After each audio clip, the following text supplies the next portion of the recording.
Hello everybody! Today I will present you 5 very powerful sentiment indicators which will help you tremendously achieve high returns consistently. So guys, subscribe, thumbs up, and let's start!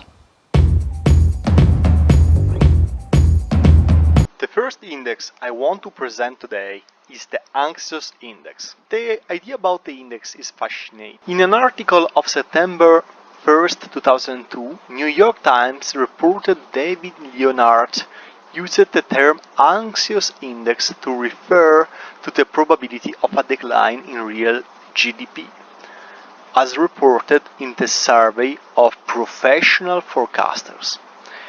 The survey asks panelists to estimate the probability that real GDP will decline in the quarter in which the survey is taken, and in each of the following 4 quarters. The anxious index is the probability of a decline in real GDP in the quarter after a survey is taken. And interestingly enough, the anxious index provides us with an extremely good guidance about how the market behaves subsequently. So we observe that peaks are followed by real recessions, and this is happening in a consistent manner. Okay? So this is very valuable instruments for investors and for everybody who is keen on trading and in financial market more broadly.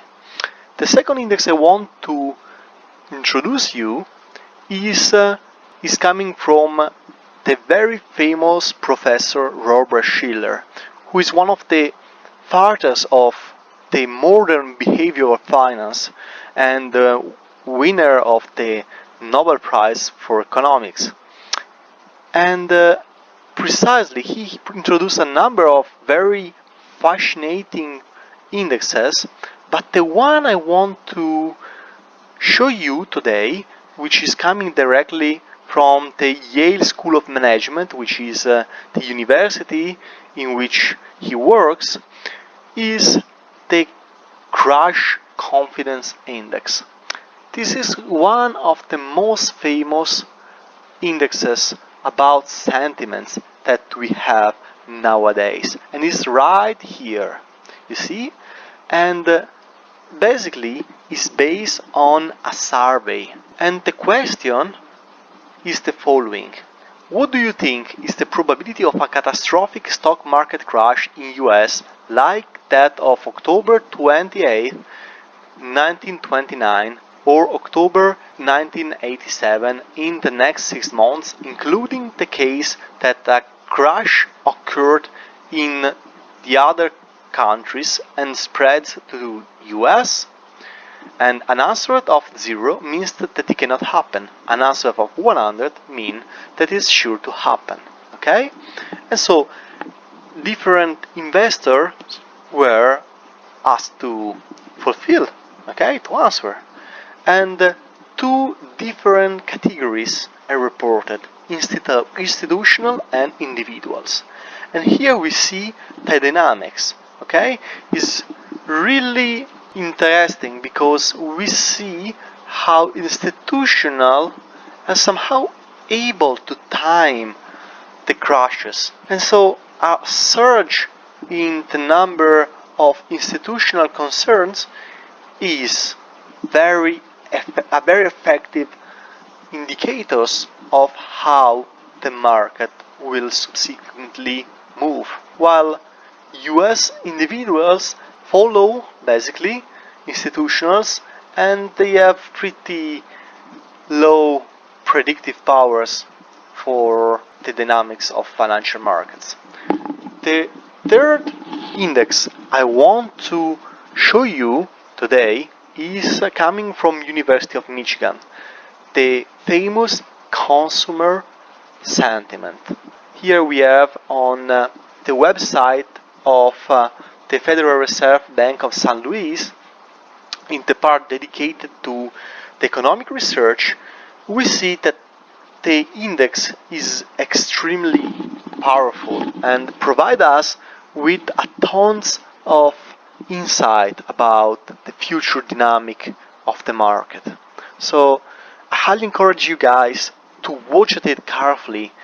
Even if the frequency is monthly, it has clearly a big predictive power in terms of the capability to forecast the business cycle. Another quite less known but still pretty famous and useful index comes from the Livingstone survey, which is basically all institutional and a pool of academics and professionals are asked to make forecasts about the different macroeconomics indexes for example the GDP or inflation, and you find tons of data, and most interestingly you have even the dispersion of the forecast, which give you a very powerful measure of uncertainty.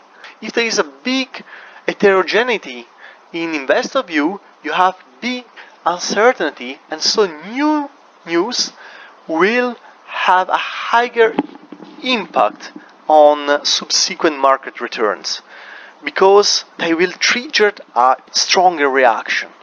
That makes sense, right?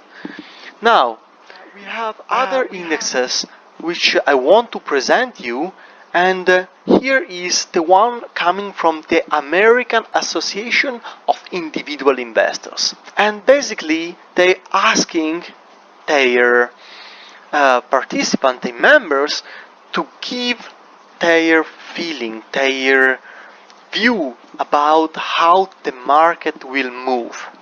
And you can extrapolate a tons of information, because here investor can choose between being bullish, being neutral, or being bearish.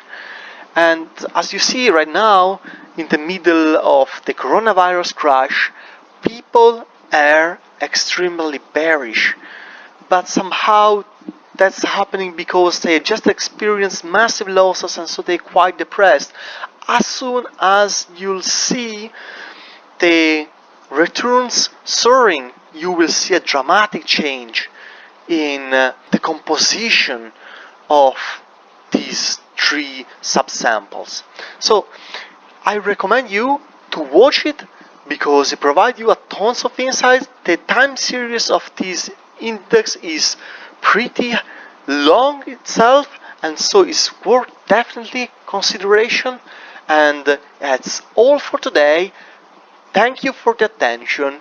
Bye bye.